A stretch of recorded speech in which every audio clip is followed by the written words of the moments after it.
그래도 예비로 쓸 돈은 반드시 가지고 있어야 돼요. 네. 그러니까 분산해야 돼요. 요즘같이 이렇게 변동이 심한 시기에는 어느 한쪽으로 몰아넣으면 안 되고 저는 반드시 다 분산을 하라고 말씀을 드리고 일단은 저는 금을 장기적으로는 다시 이제 그 신고가를 뚫고 올라갈 거라고 보는 네. 이유가 그러니까 장기적이라는 건 저는 5년에서 10년 봅니다. 그런데 이게 앞으로 상승률이 굉장히 높을 거라고 저는 보고 있어요. 근데 네. 그 가장 큰 이유가 뭐냐면은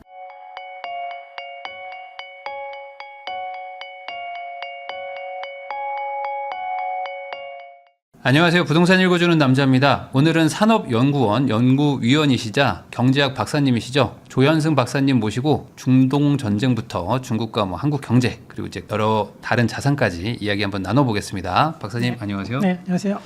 네, 또 오늘 모신 날도 주식은 또 아주 폭주를 네. 하고 있고 또 이제 노사 협상 됐다라고 해서 그런 것도 있지만 네. 사실 이제 이란 전쟁 이거에 대해서는 주식 시장에서 아무도 신경을 안 쓰는 것 같아서. 그러니까 이제 이란 전쟁이 거의 막바지로 가고 있죠. 네. 지금. 근데 네. 또 이란 전쟁 아직 끝난 거 아니다 이렇게 얘기하시는 분들도 있어가지고 좀 박사님이 한번 좀 알려주시면 좋을 것 같은데 우선은 지금 화해 모드로 가는 건가요? 네, 지금 상태가 그러니까 물론 이런 상황은 항상 돌발 변수가 있기 때문에 100% 네. 단정은 못 하는데 지금 상황으로 봐서는 이제 이란이 하루 이틀 사이가 아니라 사실 4월 한 중순 이후부터는 네. 약간은 저자세로 나오고 있어요. 그러니까 이게 상황을 어떻게 보면 되냐면은 이란이 협상안을 제시하고 미국이 거부하고 이란이 다시 제시하고 미국이 다시 거부하는 형태가 계속 반복이 되고 있거든요. 네네.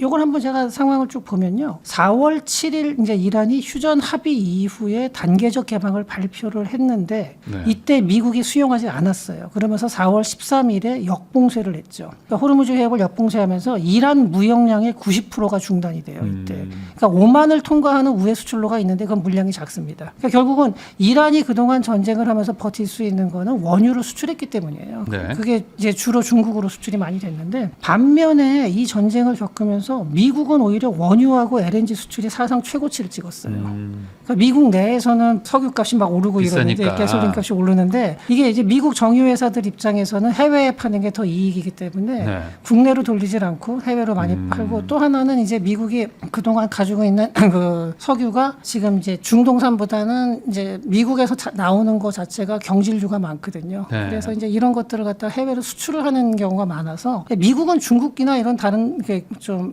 이란 이런 나라들처럼 이렇게 통제해서 정부가 수출하지 말고 국내로 돌려 이게 안 되거든요. 민간 정유업자들이 네네네.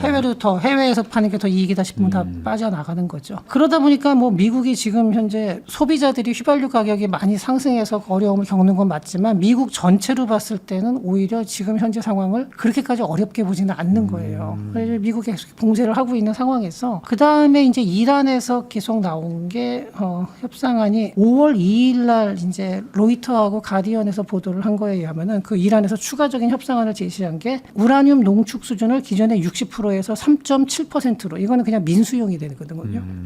이렇게 낮추고 그 다음에 사찰을 복원하고 상시화하겠다. 그 다음에 기존 농축 우라늄을 희석하겠다. 이런 얘기를 했는데 미국이 또 거절을 했어요. 그리고 때마침 또 어제 그 이란에서 다시 협상안을 제시했는데 이 구체적인 내용은 알려지진 않고 있지만 트럼프 대통령이 이번에 이란 타격을 하겠다고 해놓고 나서 1시간 전에 보류를 하고 2, 3일 내지는 다음 주 초까지는 연장을 해주겠다 휴전을. 네. 근데 이번에도 이제 이란 협상안이라는 게 이게 확실하게는 몰라요. 이제 흘러나오는 얘기들인데 이번에도 이제 로이터에서 나온 걸로 보면은 추측 기사죠. 이제 어떤 안이 있었냐. 그러니까 우라늄 농축을 제한하고 일부 농축 활동을 동결 또는 축소. 그 다음에 국제 핵사찰 기구의 감시 수용을 확대하고 고농축 우라늄 처리를 협상을 재개한다. 다만 완전한 농축 포기까지는 아마 거부를 했을 거다. 이렇게 얘기를 하고 있고요. 그리고 호르무즈 해협을 이제 정상화하겠다. 이렇게 얘기를 했다라고 보도를 했습니다. 그런데 미국에서는 이제 영구적인 고농축 중단, 그 다음에 장거리 미사일 제한하고 친이란 무장 세력 지원 중단까지 같이 요구하고 있다. 이런 핵 포기하라는 얘기. 거네요, 완전히. 핵 포기뿐만이 아니라 중동에서의 군사 활동을 아예 이제 멈추는 이 장거리 미사일을 제한한다는 거는 더 이상 네. 이란이 주변 국가에 대한 위협이 안 된다는 거예요. 중동에서. 그러니까 거의 지금 이라크가 무력화되듯이 이란도 거의 그 정도 수준으로 가게 된다는 거거든요. 그러니까 지금 미국이 굉장히 강하게 압박을 하고 있는 상황인데 이란에서 계속해서 수용안을 내는데 제가 보기에는 이 가장 큰 이유가 혁명수비대 입장에선 사실은 핵을 포기하고 이렇게 장거리 미사일까지 다 포기한다라면은 자기네 정권 유지 자체가 안 돼요. 네. 근데도 이걸 갖다가 혁명수비대에서 계속해서 타협안을 제시를 하고 있는 상황이거든요. 근데 이게 호르무즈 해협을 미국이 역봉쇄한 다음에는 이게 군대 유지가 잘 안 됩니다.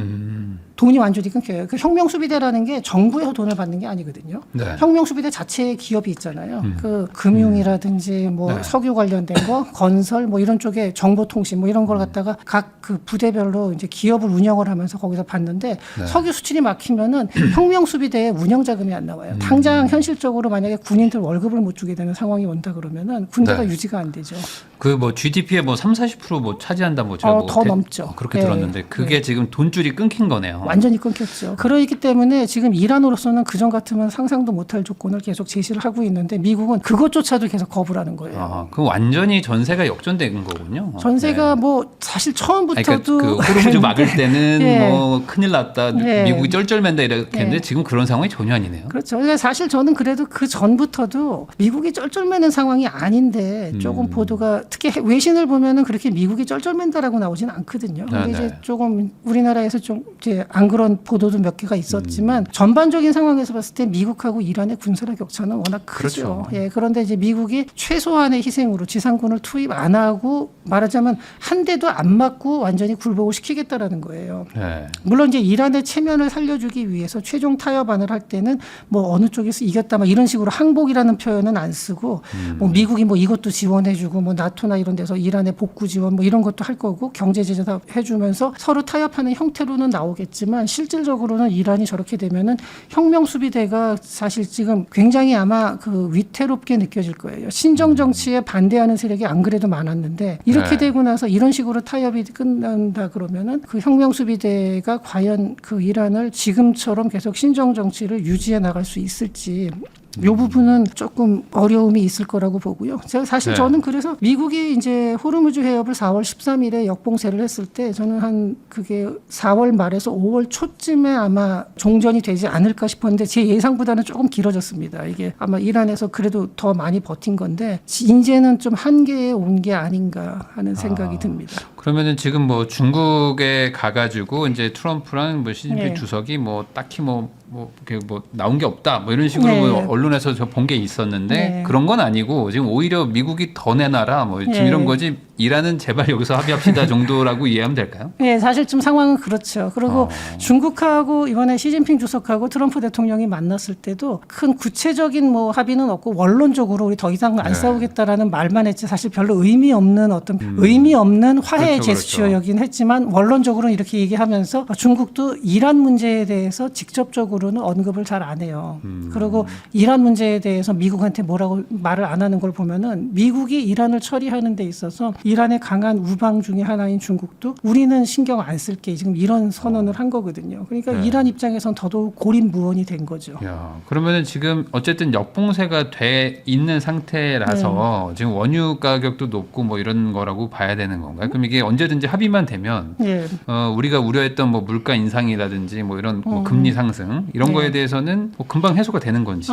일단은 종전이 되면은 지금보다는 유가는 많이 내려가겠지만 전쟁 이전 수준으로 돌아오지는 않을 겁니다. 그러니까 전쟁 이전 수준이라는 게 두바이 유가 $70 초반이었죠. 네. 그랬는데 그 수준으로는 돌아올 수 없는 이유가 전쟁이 끝난다 하더라도 이란에서 혁명 수비대가 다 같이 이제 앞으로 절대 안 해 그러면서 완전히 딱 통제가 돼가지고 이전 수준으로 돌아오는 게 아니라 부분적으로는 계속해서 어딘가에 돈줄을 가지고서 그러니까 네. 석유를 뭐 판다든지 뭐 하는 식으로 하면서 간헐적인 테러라든지 해협에 대해서 간헐적인 위협은 계속 있을 수가 있기 때문에 일시적인 물류 지연 내지는 보험료 인상이라는 건 반드시 따라와요. 네. 그래서 저는 $70 선까지는 안 내려올 걸로 보고요. 80에서 90달러 뭐 요 정도 선으로 아마 가지 않을까 생각을 합니다. 이 봉쇄가 계속돼가지고 네. 조금만 더 길어지면은 이제 원유 생산 차질에 문제가 생긴다. 그래서 그 다시 원상복구하는데 시간이 엄청나게 오래 걸리면서 물가가 뭐 급등할 것이다. 뭐 이런 얘기도 있더라고요. 그러니까 네, 뭐 지금 뭐 있죠. 네. 데드라인이 얼마 안 남았다 이런 얘기가 있는데도 불구하고 그 전에 협상은 끝난다라고 보시는 건가요? 단정은 제가 못하겠습니다만, 그러니까 워낙에 이런 거는 변수가 많아요. 그래서 그렇죠. 이게 뭐 100% 단정하는 건 사실 좀 무리인데, 저는 뭐 이게 뭐 6개월 이상 지속된 거다 이럴 가능성은 사실 거의 없다고 봅니다. 지금도 합의해도 그만인데 더 내놔라 하고 있는 수준이니까. 예. 그래서 여기서 아마 조만간 저는 끝나지 않을까. 사실 트럼프 대통령이 처음에 이란을 공격한 다음에 네. 4주에서 6주라고 말을 했는데 네. 그건 트럼프 대통령 특유의 화법입니다.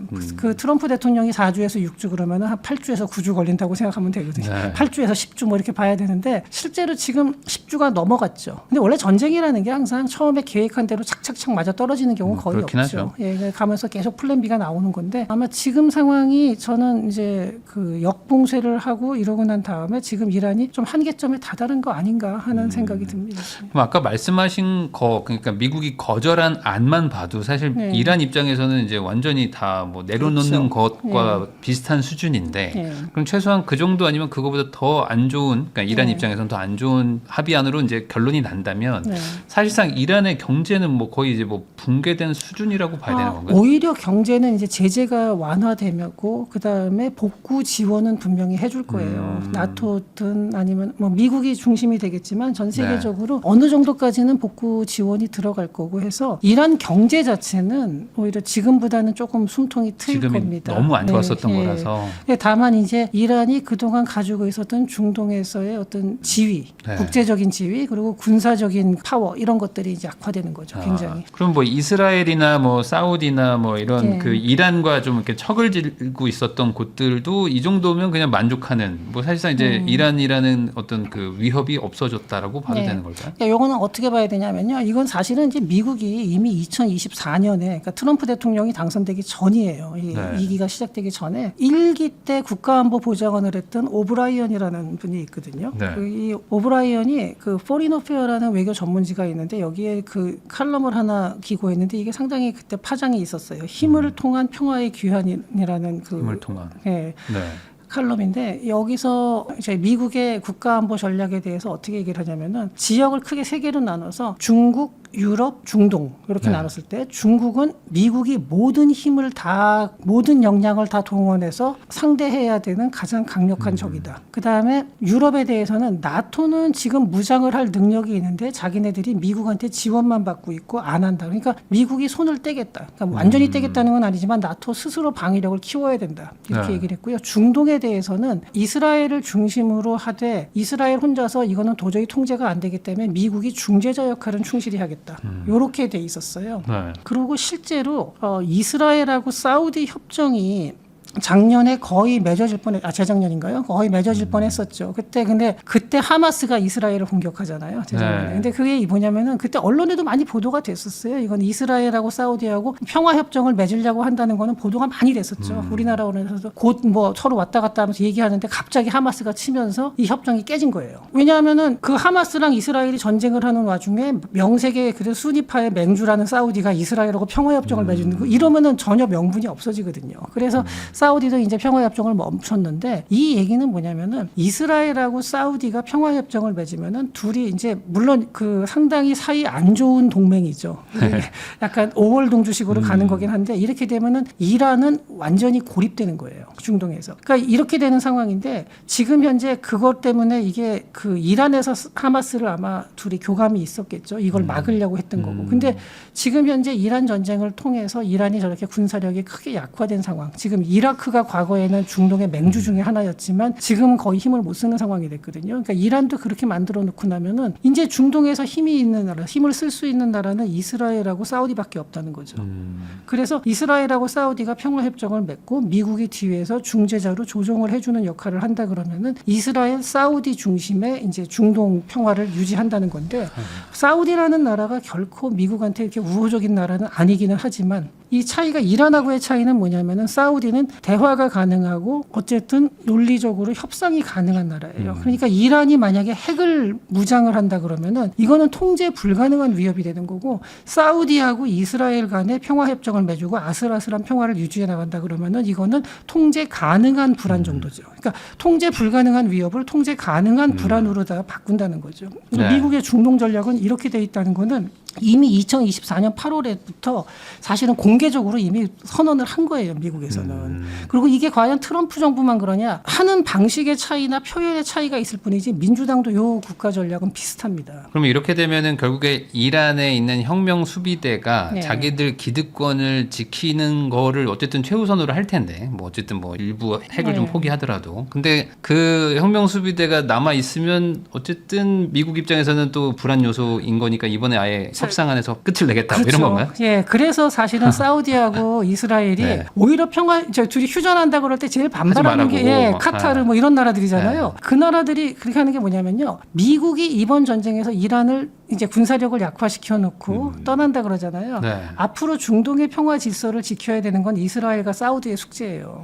그러니까 둘은 우리 숙제 좀 덜어달라는 거예요. 네. 더 약화시켜 조금 더 때리고 가라. 그러니까 혁명 수비대의 불안감을 좀 더 줄여달라는 거고. 근데 지금 상황에서 보면은 저렇게 되는 상황에서 협정을 맺고 경제 제재가 풀리고 그 다음에 이란의 어떤 복구나 이런 지원이 네. 들어올 때 과거처럼 혁명 수비대가 이란의 돈줄을 확실히 줄 수 있느냐? 사실 저는 그렇지 않다고 보거든요. 야, 근데 뭐 전 잘은 모르지만 네. 어쨌든 이게 주둔군이 없잖아요. 네. 없는 상태에서 그냥 이렇게 자체적으로 그런 뭐 사실상 국가를 장악했던 그 네. 조직이 알아서 와해가 되나요, 이게? 그게 이제 군대를 유지할 수 있는 자금줄이 있으면은 그건 버틸 수 있는데 그게 끊어지고 나면 버티기가 어려워지죠. 그러면 돈줄을 끊으면 결국에 마지막 또 다시 또 막 테러를 또 하지 않을까요? 마지막 또 그러니까 그런 것들도 있을 수는 있어요. 네, 그러니까 그러한 혼란이 일시적으로는 있을 수 있고, 그러니까 근데 그거는 단기간에 끝나는 약간 어떻게 보면은 그거는 조금 휘발성이라고 봐야 돼요. 단기간에 끝날 수 있는 그러니까 마지막 불꽃같이. 예. 근데 그렇게 되고 난 다음에는 그래도 뭔가 불안정하지만 어쨌든 지금보다는 훨씬 더 위험 레벨이 낮아진 상태에서 중동이 유지가 될 수 있는 거죠.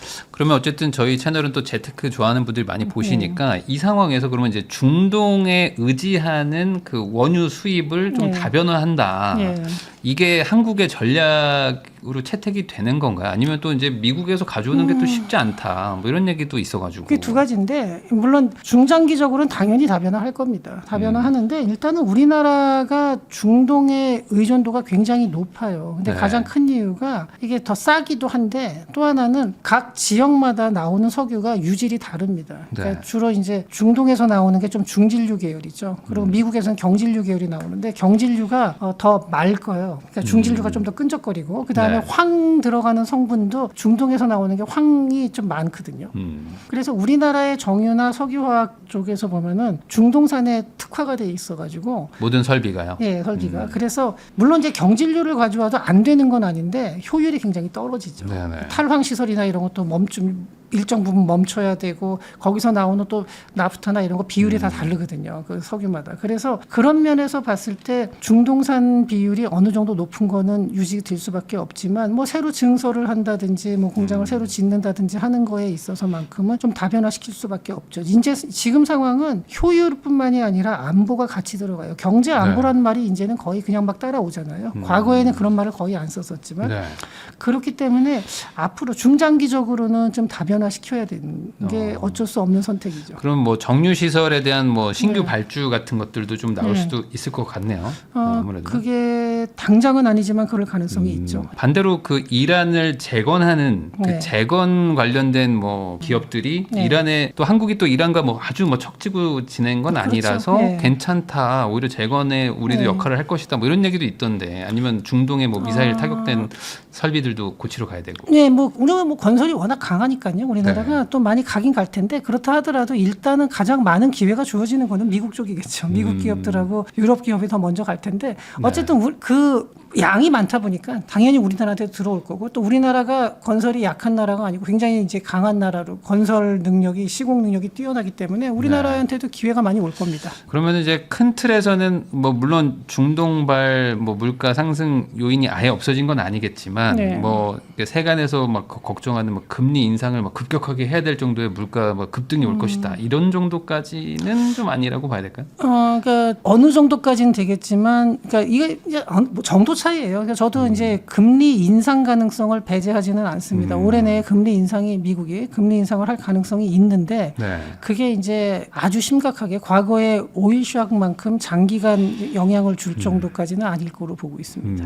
그러면 이제 오히려 이렇게 전쟁이 마무리가 되면은 네. 중동에서의 이 한동안 계속 시끄러웠던 네. 이 분쟁은 조금 가라앉는다라고 봐야 되는 거죠, 이제. 네, 가라앉죠. 근데 가라앉는데 이제 전쟁 이전 수준으로는 못 돌아가고 그 중간에서 이제 새로운 노말이 만들어지겠죠. 이란이 뭐 말씀하셨던 뭐 그 하마스라든지 네. 뭐 이런 거 뭐 뒤에서 지원을 해줬다 하는 네. 것들이 이제 다 끊기면 네. 그러면 어쨌든 뭐가 됐든 현 상태로 조금 고착화되면서 네. 조금은 나아질 것이다. 그러면은 어쨌든 재테크 뭐 하시는 분들 많이 보시니까 뭐 주식 네. 시장이라든지 뭐 이 자산 시장 전반에는 어쨌든 좋아지는 거라고는 봐야 되겠네요.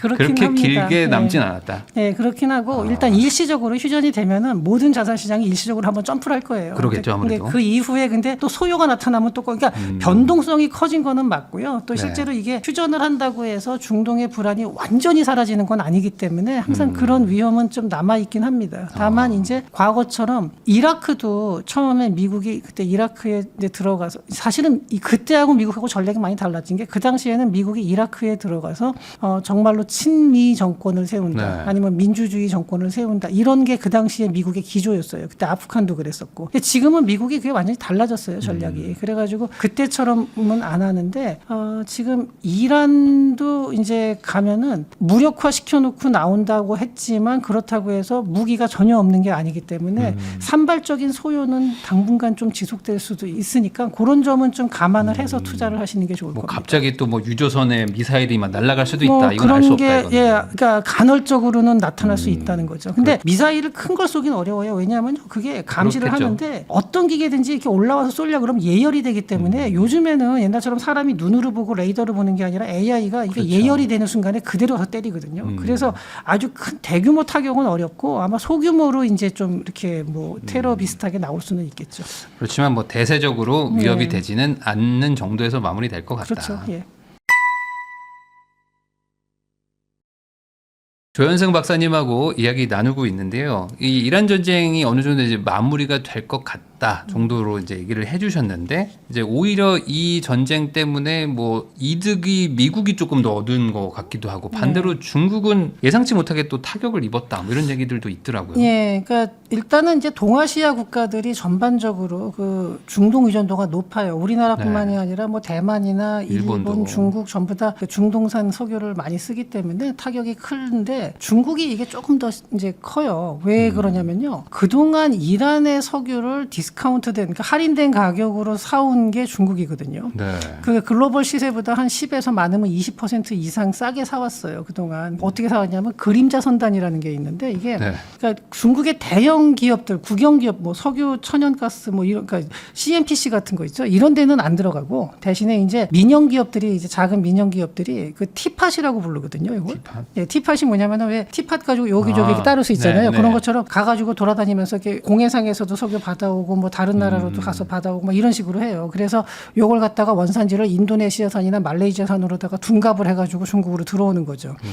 요 과정에서 한 10에서 20% 정도 싸게 가져왔었거든요. 근데 지금 이제 이렇게 되고 나서 전쟁이 끝난 다음에 경제 제재가 풀리면은 이란에서 싸게 팔 이유가 없죠. 네. 그전에는 다 싸게, 그러니까 아무 데도 안 사고 중국으로 그림자 선단을 통해서만 팔 수 있었다 그러면은 그러니까 절대적이었어요, 그게. 그러다 보니까 그걸 싸게 할인되게 팔았는데 이게 끝나고 나면은 뭐 할인을 해줄 해줄 이유가 없는 거거든요. 더군다나 해주고 싶어도 안 되는 게 이렇게 되면은 이제 투명하게 이란 석유가 어디로 팔리는지를 이제 감시를 할 거예요. 네. 그전에는 뭐 이란이 그런 거 전혀 개의치 않았는데 이제는 그럴 수가 없는 입장이 돼요. 이게 월스트리트저널에서 한번 보도를 했었는데 이란의 대형 금융기관인 테자라트 은행이라는 데가 있거든요. 근데 그 테자라트 은행의 산하 환전소 하나가 홍콩하고 중국 내에 66개의 유령 법인을 통해서 위안화를 달러나 유로화로 환전을 해서 가져왔다는 거예요.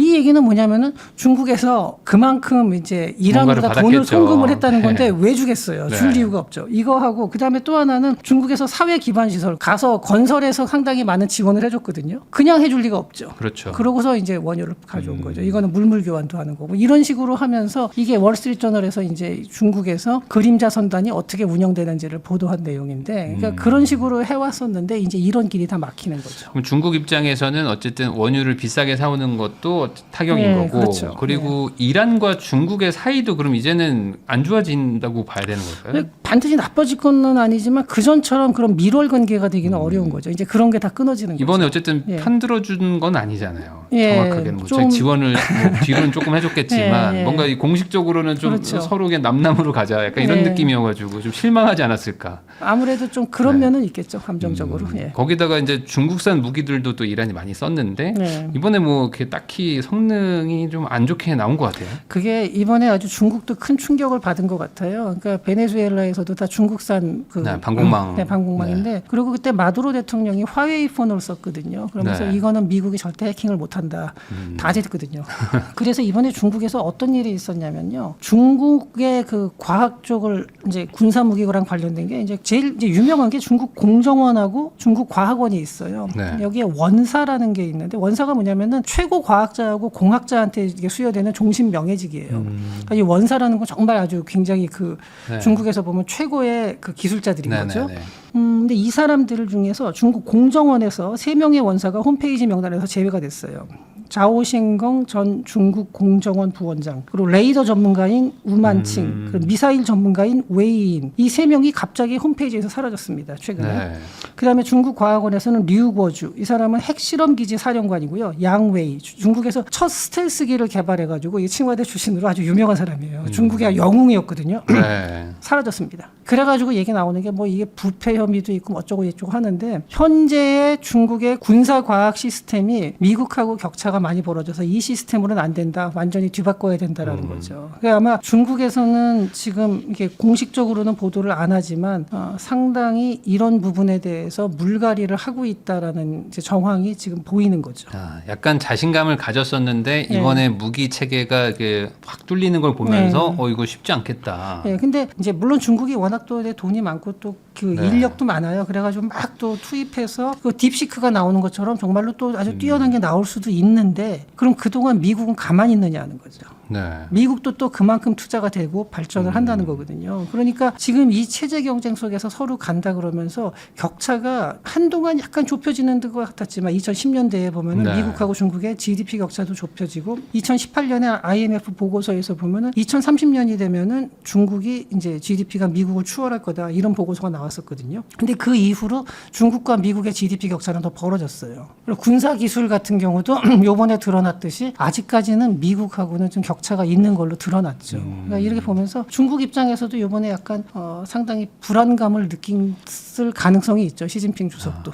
그러면 이게 중국은 어쨌든 수출을 주로 하는 국가고 뭐 네. 아까 말씀하셨던 에너지 가격이 상대적으로 좀 이제 올라가기도 하고 네. 그러면 전반적으로 뭐 친하게 지내던 친중 국가들도 약간 좀 불안 요소가 있을 것 같기도 하고 이란이 저렇게 이제 네. 팽 당하는 거 보니까 안 되겠다라는 생각도 들 것 같고 전반적으로 중국 경제에도 악영향이 좀 온다 이렇게 좀 봐야 될까요? 글쎄요. 아무래도 이제 원유 가격 같은 경우는 좀 부담이 될 거고요. 그리고 지금 현재 이제 경제 자체가 사실 전 세계가 다 같이 조금 안 좋은 방향으로 가고 있긴 해요. 과거처럼 하나의 공급망 하에서 가장 효율적인 경제를 구축하고 있는 것이 아니라 이제는 공급망이 분할이 되죠. 미국 미국 쪽하고 중국 쪽으로. 이렇게 되다 보면은 전에 비해서 다 같이 비용이 조금씩 상승하는 거예요. 그렇죠. 예, 그다음에 수출길도 점점 막히는 거고. 근데 그럼에도 불구하고 중국은 여전히 수출을 많이 하고는 있긴 하지만 그 수출을 많이 한다는 게 건전한 방식이 아니라는 거죠. 중국이 내수 먼저 얘기하자면요. 내수가 점점점 내려와서 작년에 뭐 5%를 했다고 하지만 그것도 뭐 실제로는 그보다는 좀 아래가 아니겠냐라는 추측이 많고 올해는 그보다도 한 0.5% 정도 낮은 수준으로 가고 있어요. 예측치가. 그리고 작년에도 5%를 억지로 끼워 맞추긴 했지만 그것도 중국에서 이렇게 썩 만족스러운 수준이 경제 성장률이. 아니었고, 예. 네. 그렇다면은 수출은 사상 최대치인데 성장률이 자꾸 내려간다. 이 얘기는 뭐냐면은 내수가 그만큼 더 침체가 된다는 거죠. 그리고 실제로 수출 가격 지수라는 게 있는데 이거는 보면은 27개월 연속 중국의 수출 가격 지수가 하락했었어요. 네. 최근 들어서 약간 반등을 했는데 이거는 이제 기술적 반등이죠. 워낙 하락을 많이 해서. 이 얘기는 결국은 그 수출이라는 게 이거 덤핑이라는 거거든요. 그럼 그 덤핑을 어디서 했냐? 결국 인건비를 후려친 거죠. 더 싼 공급망을 찾았다. 요새는 그거는 거의 안 되죠. 뭐 획기적으로 그러니까 중국이 물론 그 고부가가치 제품 수출도 많이 해요. 하지만 여전히 상당히 많은 부분은 가격 경쟁력을 바탕으로 한 저가 상품들도 굉장히 많거든요. 근데 이걸 갖다가 계속해서 이렇게 유지를 해나가고 수출 가격 지수가 내려가고 있다라는 거는요. 결국 인건비를 더 깎았다는 얘기거든요. 그러니까 내수가 얼만큼 위축이 됐는지를 알 수가 있는 거죠. 그럼 내수도 안 좋고 지금 수출은 뭐 수출은 근데 아마 실태로 보면 별로 안 당분간은 좋다. 그러니까 양적으로는 좋은데 그리고 흑자도 많이 나는데 네. 이 들어가 보면은 그 단가를 보면은 점점 수익성은 악화되고 있다라는 거거든요. 근데 중국이란 나라가 참 특이한 게 우리나라 같으면은 그러면은 이 사람들이 일을 안 하고 뭐 다른 일을 자꾸 막 이래야 될 거 아니에요. 네. 그게 아니라 그래도 일을 다 하고 거기에 맞춰서 하고 사회적으로 폭동도 안 나요. 저게 유지가 되는데 과연 언제까지 유지될지는 저도 잘 모르겠습니다. 저런 시스템을 저는 여태까지 본 적이 없고 저뿐만 아니라 어느 누구도 이런 시스템을 본 적이 없어요. 그러니까 공산주의도 아니고 자본주의도 아니고 뭔가 이상하게 섞여 있는데 개인들의 희생을 바탕으로 국가의 위상은 높아지고 있어요. 자유를 제한하고 이거는 뭐 제가 하는 얘기가 아니라 중국에서 중국 공산당에서 공식적으로 한 얘기예요. 자기네들이 선전 책자를 만들어서 그 중국 특색 사회주의 그래가지고 이렇게 두꺼운 책을 만들어서 발표했죠. 그 책을 봤는데 거기서도 보면 그래요. 개인의 자유나 어떤 뭐 인권 이런 부분은 부분적으로는 희생될 수 있다. 그래서 국가의 위상을 높여서 중국이라는 나라의 이 위상 정치적이건 뭐 외교적이건 이런 데서 그 위상을 높이고 그래서 첨단 산업, 그러니까 국가의 위상을 높일 수 있는 첨단 산업의 발전을 위해서 다 같이 우리 조금씩 희생하자. 이런 구호를 내세우고 있거든요. 약간 애국심을 고취해서 그렇죠. 예. 버티면 된다. 그거를 다가 쭉 밀고 가는데 저게 과연 언제까지 갈지는 사실 저도 모르겠습니다. 중국이 그렇다고 그게 깨진다고 해서 갑자기 뭐 중국이 파산하고 망하고 이럴 리는 없는데 네. 어쨌든 이제 중국이 미국을 추월하고 세계 최고의 강대국이 되려는 그러한 욕심을 가지고 있었지만 그 길은 점점 멀어지고 있다라는 거예요. 지금 현재 상황은. 그러니까 그런 부분에서 시진핑 주석도 약간 초조함을 느끼고는 있는 것 같아요. 네. 그러면은 결국에 미국과 지금 격차가 벌어지는 게 뭐 AI와 뭐 휴머노이드 뭐 이런 거니까 이쪽에 뭐 모든 역량을 다 투입하면서 그렇죠. 예. 좀 버텨보자. 네, 그래서 실제로 AI 같은 경우 딥시크 같은 놀라운 성과를 내기도 했습니다. 그리고 네. 배터리 같은 경우도 중국의 품질이 이제는 뭐 우리나라가 그렇죠. 더 앞선지 어떤지 모를 정도로 거의 비슷한 수준까지 왔고 중국이 아마 그렇게 국가 역량을 총 집결해서 했는데 실패한 게 반도체가 있긴 하죠. 반도체는 잘 안 되고 있고요. 근데 그 반도체가 안 되는 것도 결국 미국의 견제 때문이에요. 그러니까 EUV 장비를 도입을 못 했거든요. 네. EUV 없이는 절대로 선단 공정에서 쫓아올 수가 없어요. 뭐 절대라는 말은 좀 과할 수 있어도 그게 거의 안 됩니다. AI도 그러면 결국에 그 GPU 지금 네. 엔비디아 거를 또 계속 끊으면 뭐 네. 비슷한 개념이라고 또 봐야 되는 건가요? 근데 AI 쪽은 뭐 이거 다른 방식으로 했다고는 하는데 이제 AI 쪽에서도 딥시크가 상당히 그 고효율이고 그렇게 해서 되게 비용이 저렴하다고 들었는데. 나오는데 근데 한번 보면요 중국이 지금 로봇 쪽에서도 중국 보면은 왜 유니트리 같은 데서 나오는 로봇이 막 다 같이 막 뭐 춤도 추고 네. 막 마라톤까지 하더라고요. 근데 네. 그 내구성이나 이런 거 보면 어마어마하게 대단한 거는 맞아요. 근데 그게 중요한 게 아니라 로봇이 딱 쓰인다 그러면 산업 현장에서 이번에 그 보스턴 다이내믹스에서 만든 것처럼 산업 현장에서 센싱을 그러니까 손가락 세 개죠. 이게 삼지를 가지고서 이렇게 골라서 색깔별로 구분하고 맞춰서 이렇게 하는 이 그러니까 센싱 능력이 굉장히 중요한데 이거는 GPU가 굉장히 많이 필요해요. 네. 근데 중국에선 그게 아니고 단체로 춤을 추고 하는 동작도 물론 어려운 거지만 그거는 프로그래밍을 해놓은 대로 움직이는 거예요. 그 로버트가 자기가 알아서 이 현장에 들어오는 걸 보고 아 요거는 뭐고 요건 뭐고 해가지고 구분해가지고 색깔별로도 맞춰보고 이런 식으로 이런 거는 아직까지 중국에서 잘 안 보여주죠. 육체적인 능력은 좋은데 네. 이게 머리가 안 되는 거군요 지금. 그게 뭐냐면은 GPU가 부족하다라는 게 이제 로봇 전문가들 제가 어떻게 다행히 며칠 전에 로봇 전문가들하고 만나서 좀 얘기를 해봤는데 네네. 그분들 얘기가 그렇더라고요. 그러니까 아마 GPU 부족인 것 같다. 그리고 공장에서 쓰는 그 데이터가 부족한 거다. 이렇게 얘기를 하더라고요. 그러면은 방금 말씀하셨던 것처럼 어쨌든 중국이 뭐 AI랑 휴머노이드를 만약에 개발을 한다고 해도 네. 그거는 제조업 국가 입장에서는 네. 일자리를 어쨌든 없애는 것과 이제 상충되는 거 아닐까요? 네. 그러면은 중국 그 인민들 입장에서는 기다리면 결국에 좋아질 거야라고 믿고 왔는데 결국에 돌아온 건 일자리가 없어지는 네. 그런 악순환이 되는 거 아닌가요? 이거를 두 가지로 이거는 이제 어떻게 봐야 되냐면요. 그러다 보니까 중국의 로봇이라는 게 약간 쇼케이스용으로 많이 갈 수밖에 없는 게 네. 인건비가 싸다는 거예요. 인건비가 비싸야지 휴머노이드 로봇을 집어넣어서 현장에서 제조를 하는데 네. 중국은 그것보다 사람 집어넣는 게 더 싸다는 거죠. 그래서 중국에서는 그런 면에서는 로봇 쪽이 약간 그 활용이 확대되는데 좀 지장이 있을 수 있지 않냐 이런 얘기도 있고요. 자꾸 얘기가 제가 다시 아까로 돌아간다 그러면은 그러니까 중국에서 이런 식으로 역량을 막 투입해서 이제 나오는 것들이 지금 요새 보면은 정말로 첨단 제품이나 이런 것도 막 나오고는 있는데 전기차 같은 경우도 그렇고 네. 근데 아직까지 선도적인 제품이 나온 게 없어요. 그러니까 다 보면 추격자로서는 생각보다 굉장히 대단한 이렇게 성공적인 추격자다라는 거는 많이 보여줬는데 그것도 사실은 그 많은 대중 그 인민들의 희생을 바탕으로 짜내서 국가가 막 투입해가지고 추격을 어느 정도까지 한 거는 맞아요. 몇몇 분야에 있어서. 그런데 그것조차도 추격에서 끝나지 아직까지는 추월까지는 못했다는 거죠.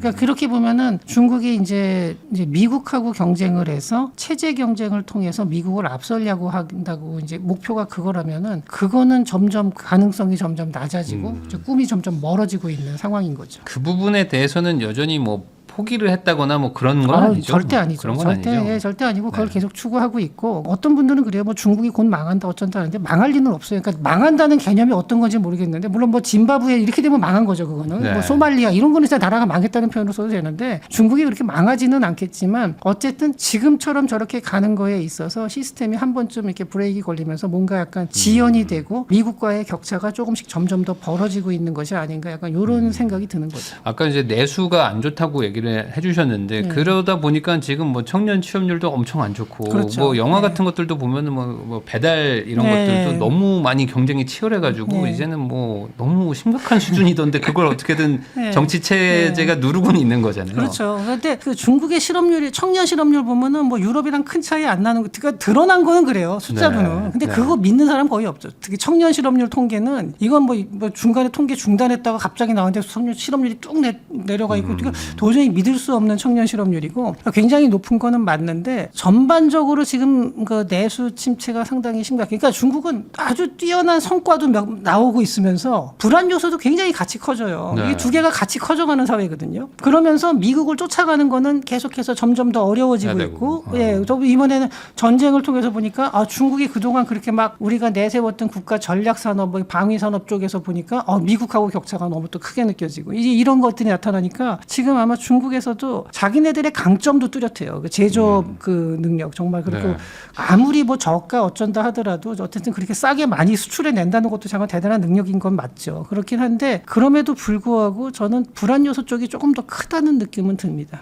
그럼 어느 정도 최대한 미국을 따라잡으려고 노력은 하겠지만 네. 어느 순간 뭐 네. 포기하게 되는 상황으로 갈 수도 있다. 어느 저는 순간은. 뭐 시진핑 주석이 살아있는 한 절대 포기할 리는 없다고 보고 그럼 시진핑 주석이 만약에 실각을 하든가 아니면 뭐 어떻게 유고가 발생한다든가 하면은 그러면 중국이 민주주의 사회로 가느냐 저는 그것도 아닐 거라고 봐요. 이게 어떻게 보면 더 중요한데 시진핑 주석이라는 사람 하나 절대 카리스마가 사라지게 되면은 집단 지도 체제가 오잖아요. 네. 그러면 권력 공백이 생겼을 때 그걸 메꾸기 위해서 더 강경한 자세로 나올 수가 있어요. 그러면서 더 불안한 상태에서 이걸 결집시키기 위해서는 오히려 외부적인 갈등을 더욱 강화할 가능성이 그럴 더 수 높죠. 있겠네요. 뭐 전쟁을 뭐 예. 유도한다든지 뭐 이런 거가 될 수도 있다. 최악의 경우에는 정말 무모하게 대만을 공격한다든지 그러니까 준비 없이도 막 할 수도 있는 거고 약간 그런 그러니까 어떻게 보면 세계 정세에는 더 불안을 칠 수가 있는 거죠. 그러면은 이번에 그 베네수엘라도 그렇고 뭐 이란도 그렇고 미국에서 여러 가지 요인도 있겠지만 어쨌든 중국의 에너지를 조금 좀 견제하겠다. 네. 뭐 중국이 뭐 원유 최대 수입국으로 저는 알고 있는데 네. 그러니까 이제 원유가 나오는 다른 나라들, 미국의 통제가 안 되는 나라들을 이번에 타격한 거다. 뭐 이렇게 해석하는데 그럼 이게 어쨌든 미국은 성공한 거네요. 이 어떤 전략이. 결과적으로는 그렇다고 봐야죠. 미국이 뭐 그걸 다 계산한 건지 어느 정도까지 계산했는지는 저도 그거는 뭐 확실하진 않지만 뭐 전쟁을 시작하는 과정에서 그런 것도 충분히 고려했을 가능성이 있습니다. 그러면은 어쨌든 중국 입장에서는 좀 쫓아가려는 그 추격의 속도가 조금은 좀 더 늦어지는 네. 거라고는 봐야 되는 거고. 네. 그래서 이번에 이제 시진핑 주석하고 트럼프 대통령이 만났을 때 네. 그 회담을 보면서 중국의 위상이 대단해졌다. 그리고 이제 스트롱맨 트럼프가 시진핑 주석 앞에서는 그런 모습을 보이지 못했다. 그리고 중국의 위상이 높아진 거를 많이 보도를 했는데 네. 사실 중국의 위상이 높아진 건 맞죠. 그리고 이렇게 정세가 어려워지고 이럴 때 중국이 캐스팅 보트를 쥘 수 있는 힘도 더 강해진 거는 맞긴 맞아요. 하지만 그거는 단지 기분이 좋아진 거고 시진핑 주석한테 트럼프 대통령이 그 비위를 건드리지 않으면서 적당하게 화해의 제스처를 내민 것뿐이에요. 그게 실질적으로 중국한테 어떤 식으로 도움이 됐는지를 보면요. 별로 없어요. 그냥 둘 다 선언적으로 얘기하고 그냥 형식적으로 만났다 정도예요. 그래서 저는 이번에 이렇게 보면서 중국이 그동안 많이 이제 성장을 했고 국제적인 위상도 굉장히 높아진 것까지는 분명히 그건 뭐 명확한 사실이죠. 하지만 앞으로 중국의 길 그리고 앞으로 이 체제 경쟁이 가속화되면 될수록 두 나라 모두 힘들고 뭐 전 세계가 다 같이 힘들지만 중국도 굉장히 많은 고민을 가지고 갈 수밖에 없다는 거죠. 그러면 결국에 뭐 이런 그 미중 분쟁이 네. 더 강해지면 강해지지 뭐 약화되거나 뭐 그럴 일은 없는 거죠. 저는 당분간은 네. 그렇지는 않을 거라고 봅니다. 지금 이 상황에서는 그러면 결국에 중국 경제가 원래 성장할 것보다 조금 덜 성장하는 그런 그렇죠. 상황이라면 예, 예. 한국 경제 입장에서는 이게 유리해지는 국면인가요? 경쟁자가 약해지니까 좋은 건지 아니면은 어쨌든 두 중국 의존도가 가지가 높으니까. 다 있어요. 그러니까 중국이 경제가 위축이 되면 우리나라한테 결국 좋을 일은 없어요. 우리나라도 네. 중국하고의 무역 비중이 워낙 높기 때문에 네. 중국 경제가 침체가 된다 그러면은 우리한테도 당연히 이제 안 좋은 면이 많은데 다만 몇몇 전략 산업에 있어서만큼은 이게 도움이 된 게 있죠. 대표적으로 반도체. 미국의 견제가 아니었으면은 아마 지금쯤 중국이 우리나라 반도체를 뭐 뛰어넘지 못하더라도 같은 수준에 올라왔을 가능성이 많습니다. 그러니까 EUV 장비 수출을 철저하게 통제했어요. 이거는 정권을 가리지 않고 했거든요. 바이든 네. 대통령도 마찬가지고. 근데 이게 EUV 장비가 없으면은 HBM 선단 공정을 못 만드는 게 이게 그 EUV 장비가 없이도 만들 수는 있어요. 그 멀티 패터닝 그래가지고 이 D램 다이마다 여러 번 이 패터닝을 하는 건데 그렇게 하면은 비용도 굉장히 높아지고 수율이 확 떨어져요. 그래가지고 이거는 경쟁이 안 돼요. 그러니까 TSMC가 이렇게 큰 것도 사실은 EUV를 제일 먼저 들여온 데가 TSMC거든요. 네. 이런 것 때문에 중국이 지금 반도체, 미국에서 워낙 견제를 해주기 때문에 중국에서 지금 반도체가 이렇게 못 살아났고 이 현재 반도체 슈퍼 사이클을 우리나라가 누릴 수가 있는 거고요.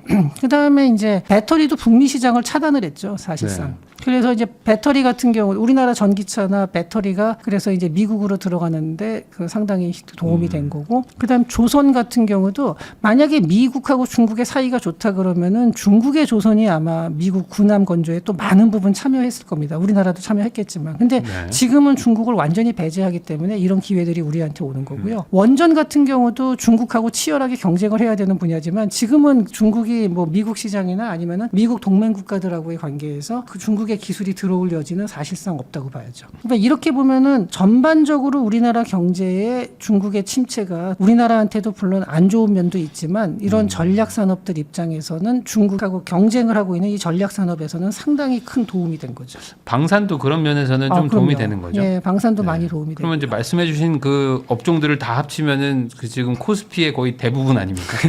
시청에. 그래서 그래서 지금 코스피가 많이 오르는 거거든요. 주가적으로는 좋은 거다. 네, 근데 증권. 그다음 바이오 쪽도 그래요. 중국에서 만들어내는 그 복제약이나 이런 것들이 이제 네. 사실 그거 다 이제 미국에서 차단을 하고 있고요. 약도 다 차단하는 거예요. 그렇게 되니까 저는 이제 이렇게 봅니다. 그러니까 코스피가 요새 많이 올랐는데 있는데 그 코스피의 종목별로 보면은 사실은 오르지 않은 종목도 굉장히 많죠. 네네. 그런데 이제 코스피에서 큰 비중을 차지하는 뭐 삼성전자, SK하이닉스, 현대자동차 그리고 뭐 원자력 관련 뭐 아니면은 뭐 조선, 방산 네. 요렇게 이게 오르고 나면요 코스피가 그냥 다른 게 다 떨어져도 그냥 쑥 올라가게 돼 있어요. 지금 네. 현재 상황은 조금 이제 그런 식으로 봐야 됩니다. 그러면 이제 주식시장 입장에서는 어쨌든 중국이라는 경쟁자를 미국이 견제해주고 있고 앞으로도 네. 계속 견제는 계속 될 거니까. 네. 그러면은 한국은 어쨌든 어부지리는 분명히 있다. 네, 뭐 그것도 그런- 유럽이 할 수 있는 것도 아니고. 그렇죠. 예. 그러니까 이게 이제 중국을 저렇게 미국이 철저하게 배제를 함으로 인해서 동맹국들 간에 이제 그 공급망이 형성이 된다 그럴 때 그래도 여기서 우리나라가 수혜를 보게 된 가장 큰 이유는 역시 제조업 경쟁력이에요. 네. 그러니까 유럽이 잃어버린 제조업 경쟁력을 우리나라는 아직은 가지고 있거든요. 그거에 힘을 많이 지금 받고 있는 거죠. 우리나라 입장에서는 그러면 천운 아닌가요? 그래도 그런 면이 네. 좀 있습니다. 고부가 가치 산업들을 어쨌든 다 미국이 네. 마침 살려주네요. 어쨌든. 예. 근데 그 운도 실력이 있으니까 사실은 그러니까 제조업 경쟁력이 그런 것도 없으면은 예, 이게 뭐 운이 와도 네. 전혀 잡을 수가 없는데 그러니까 그만큼 우리나라의 실력이 있기 때문에 또 이런 운도 같이 잡은 거죠. 예.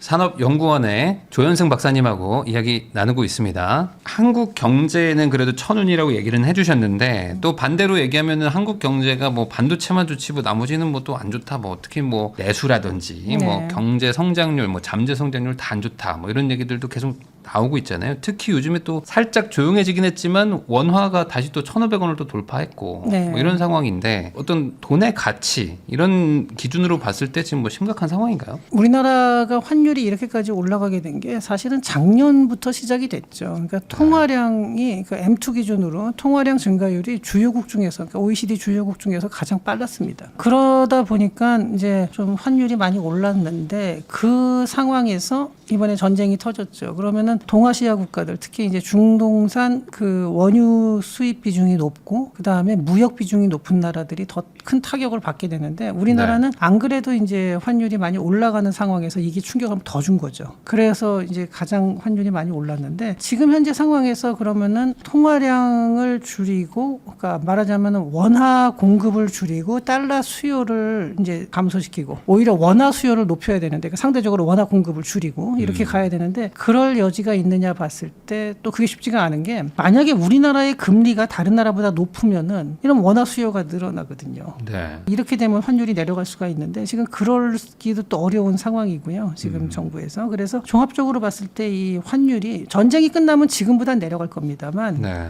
그 이전 수준, 전쟁 이전 수준으로 완전히 회복하는 건 전 사실 어렵다고 봅니다. 당분간은. 근데 어쨌든 지금 뭐 예산도 그렇고 점차 뭐 정부도 지금 뭐 경제가 안 좋으니까 계속 경제 활성화라는 명목이 또 네. 필요하니 뭐 지금 돈을 풀고 있는데 그러면은 과거 같은 뭐 1,300원, 1,200원 뭐 이런 때로 가기는 그게 어렵네요. 뭐 장기적으로는 어떻게 될지 모르지만 적어도 저는 한 1, 2년 안에는 사실 어렵다고 봅니다. 예. 특히 요즘에는 또 이제 미국 주식 투자라든지 그러니까 네. 외화 자산을 사겠다는 그런 마인드들도 많아져서 이게 어느 정도 좀 그 자산의 국외 유출 네. 이런 트렌드까지 있어서 이게 과거로 돌아가기는 어려울까요? 그게 근데 저는 뭐 물론 미국에 투자하는 사람들도 많이 있지만 네. 요새 코스피가 저렇게 올라가기 때문에 오히려 이제 국내 주식에도 많이 샀거든요 사람들이. 그래서 서학개미의 그 영향이 어느 정도인지는 모르겠어요. 이제 환율에 미치는 영향이. 근데 그거는 저는 좀 부분적이라고 보거든요. 아. 이제 근본적으로 통화량이 많이 풀린 상태에서 금리 차이라든가 네. 뭐 이제 여러 가지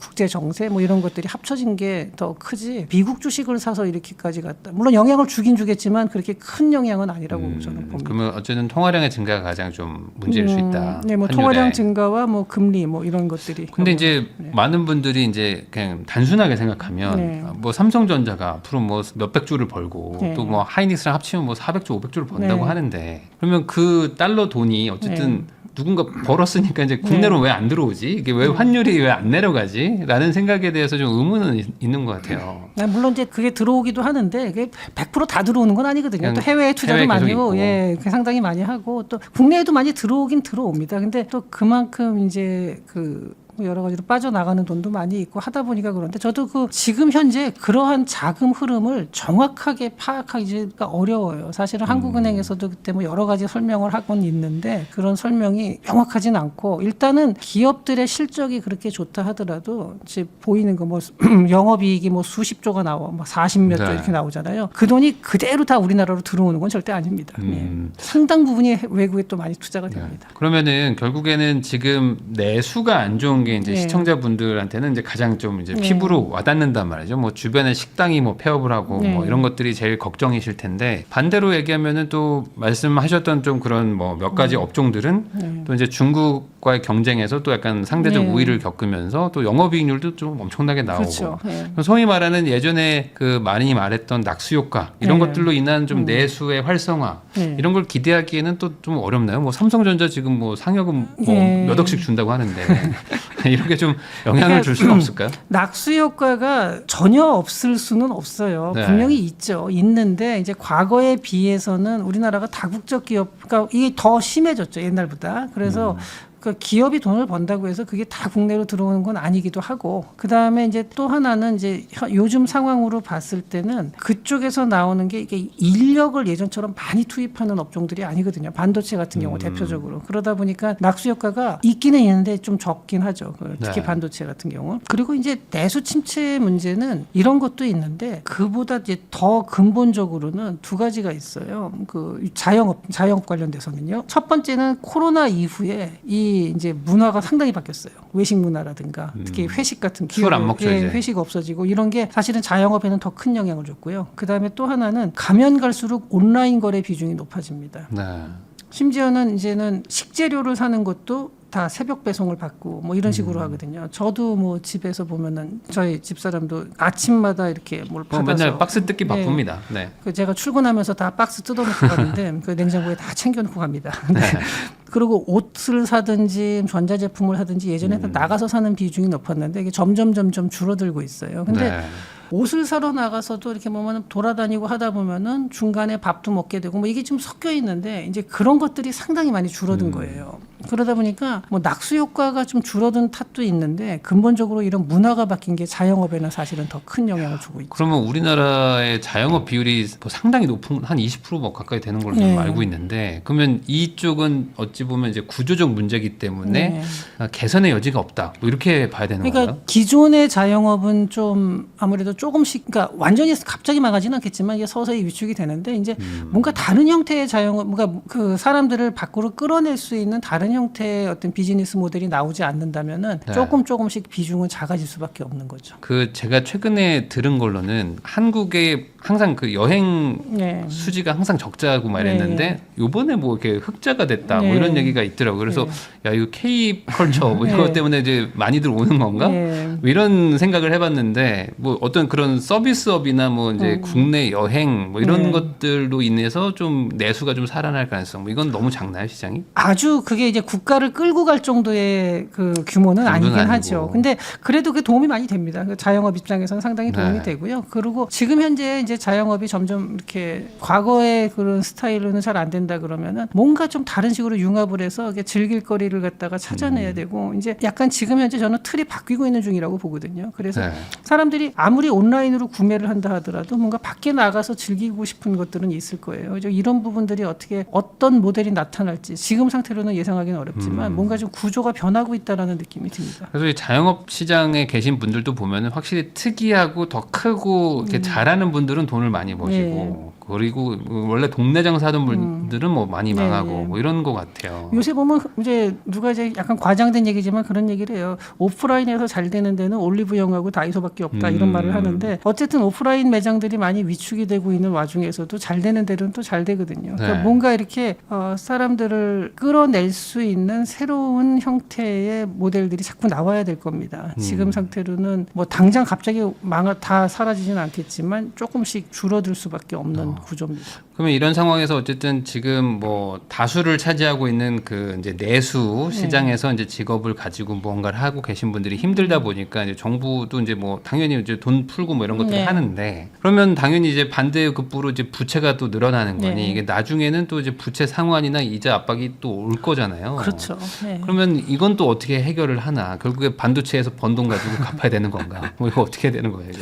아니, 저는 사실 근데 이런 식으로 그 현금을 지원한다든지 뭐 이렇게 해서 경기를 부양하려는 거는 그건 정말 일시적인 거고 소모성이라서 결국 후대자가 뒤로 가면서 계속 부담만 줄 뿐이지 큰 네. 도움이 안 된다고 봅니다. 그게 물론 일시적으로 도움이 되지 않냐라고 말씀을 하시는 분도 있겠지만 그건 너무 짧아요. 근데 그 나중에 들어오는 피해, 장기적인 피해를 생각하면은 네. 그거는 너무 효과가 짧은 거거든요. 제가 우리나라가 마지막으로 재정 흑자를 낸 게 제 기억으로는 2018년, 17년 이때로 기억을 해요. 한 10년 전이네요. 네, 지난 2023년하고 2024년에는 재정 적자가 한 50조에서 55조 이 정도였는데 2025년 작년에는 124조를 넘었습니다. 그러니까 굉장히 이제 재정 적자가 빠르게 증가한 거죠. 그런데 이렇게까지 증가를 한다 그러면은 이게 장기적으로는 재정 악화가 우리나라가 더군다나 고령화 속도가 굉장히 빠르거든요. 네. 이런 거 생각해 보면은 이 재정의 지속 가능성이 과연 그 담보가 될 수 있는 건지 이런 것들도 한번 생각을 해봐야 되기 때문에 저는 지나치게 단기적으로 이렇게 지원하는 것보다 오히려 그 자영업자들을 어떤 식으로 구조 조정을 할 수 있는지 그런 다른 쪽으로 어떻게 전환을 시킬 수 있는지 이런 쪽으로 자영업은 많이 위축이 됐지만 플랫폼 사업은 또 커졌거든요. 그러니까 그런 거 보면은 내수 자체가 완전히 줄었냐 또 이렇게 말할 수는 없는 거예요. 그러니까 뭔가 이런 식으로 좀 구조 조정을 하는 방식으로 가야지 거기다가 자꾸 예컨대 재래시장 같은 경우 사실 잘 안 되는 데고 많고 그 잘 되는 데도 있지만 잘 안 되는 데도 있는데 거기다가 일시적으로 살려주기 위해서 한두 달 정도 더 연장시켜주는 정도의 돈을 뿌린다고 하는 게 과연 의미가 있는 거냐 하는 거죠. 오히려 그보다는 뭔가 구조조정 지원을 해주는 게 더 맞지 않나. 그러면은 그게 결국에는 이제 그 개인들이 버는 돈들을 뭐 어떤 온라인이든 플랫폼이든 기업들이 돈을 대신 벌어가는 구조라고도 볼 수 있는 거잖아요. 근데 그 기업이 번다고 하더라도 그런 구조들은 사실 상당히 인건비 비중이 높아요. 그래서 물론 이제 과거에 비해서 그래도 기업에서 위에서 가져가는 비중이 좀 높아진 거는 맞다 하더라도 네.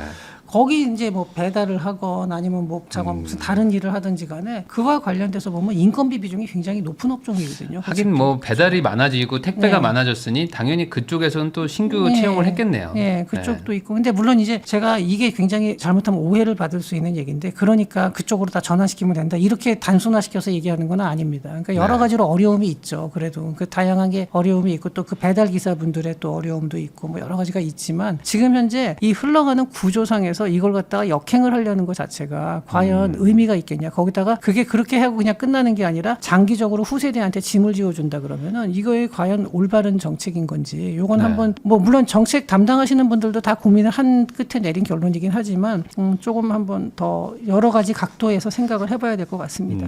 그러면은 어쨌든 지금 그래도 그 네. 기업들 특히 이제 뭐 반도체를 위시한 어쨌든 AI 뭐 IT 관련된 업체들이 많이 돈을 벌고 있으니 그나마 다행이잖아요. 다른 그렇죠. 나라들은 그것도 예. 안 되고 있는데. 예.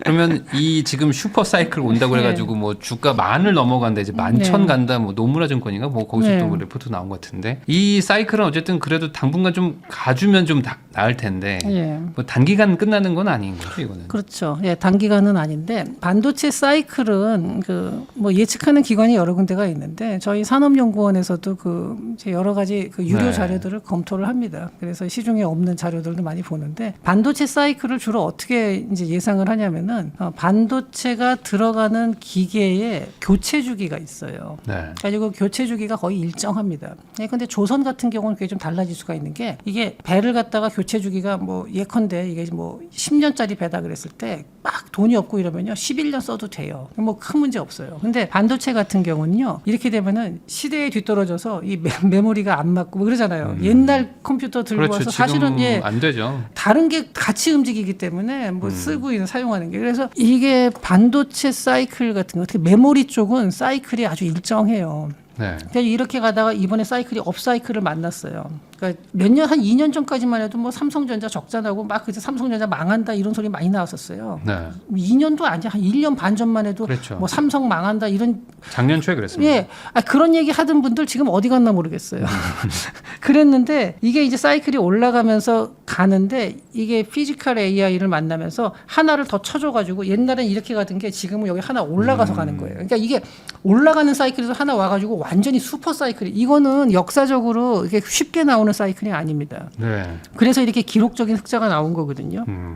이렇게 됐는데 이게 이제 내년 하반기까지 이 사이클이 올라가는데 2027년 한 3분기 정도가 되면은 이 성장 사이클이 둔화가 되고요. 2028년에 되면은 정체가 돼서 아주 미세한 마이너스. 그러니까 물론 마이너스를 하더라도 옛날에 비하면 훨씬 위에서 약간 내려가는 건데 자 이렇게 된다 그러면은 주가에 반영이 되는 거. 그러니까 뭐 기업은 그래도 여전히 뭐 돈을 잘 괜찮은데 벌겠죠. 예, 괜찮은데 이제 주가는 이게 상승하다가 위에서 피크에서 머무르고 있으면 주가는 떨어집니다. 네. 그리고 이 떨어지는 거는 그때 가서 떨어지는 게 아니라 선반영이 되죠. 그러니까 어느 시점에서 반영이 될지는 모르겠습니다. 제가 투자 전문가가 아니고 제가 투자는 잘 못해요. 그러니까 이런 내용들은 알아도 이렇게 설명을 해준 다음에 이거를 바탕으로 투자해서 돈을 버는 분들은 따로 있어요. 그리고 정말 배짱도 있고 이게 감각이 좋은 분들이 있어서 저는 그렇게 감각이 안 좋아서 잘 못합니다만 그러니까 저는 그 산업의 특징만 지금 말씀드리는 거예요. 전망만. 어쨌든 그렇게 되는데 이때 이제 하나 문제가 우리나라가 지금 현재 이 코스피가 이렇게 올라간 게 정말 반도체의 영향이 큰데 네. 이렇게 되면은 그때 가면은 이제 코스피도 한번 꺾일 가능성이 있는 거죠. 그리고 지금 약간 불균형하게 이제 몇몇 업종, 대형 업종 위주로 코스피가 상승한 거기 때문에 이쪽 업종에서 주가가 꺾인다 그러면은 코스피 자체도 조금 내려갈 가능성이 많이 있습니다.